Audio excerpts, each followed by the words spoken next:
आज बिहानै गाउँको सडकमा ठूलो भिड जम्मा भयो। कारण गाउँमा पहिलो पटक हवाई गुब्बारा महोत्सव सुरु हुँदै थियो।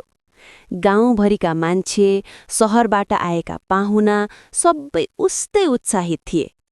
हरियो मैदानमा रंगीन गुब्बाराहरू आकाशमा उडिरहेका थिए। केटोकेटीहरू आफ्ना गुब्बारा समात्न दौडिरहेका थिए। बुढाबुढी पनि हाँस्दै एउटा त हाम्रो हातमा पनि आउँछ भन्दै उत्साहित थिए। भिड यति धेरै थियो कि कहिलेकाहीँ कसैले नजिकको मान्छेलाई देख्न पनि मुस्किल पर्थ्यो।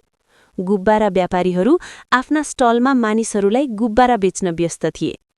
एक युवाले गल्तीले ठूला गुब्बारा ठोक्काइदियो र त्यसले छोटो समयको हाँसोको धमाका सिर्जना गर्यो।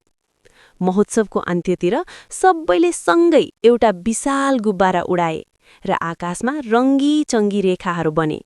भिड चिच्यायो, हाँस्यो र गाउँमा खुसीको लहर फैलियो। अन्त्यमा गाउँलेहरूले भने, आजको दिन यति धेरै मानिसको रमाइलो हामी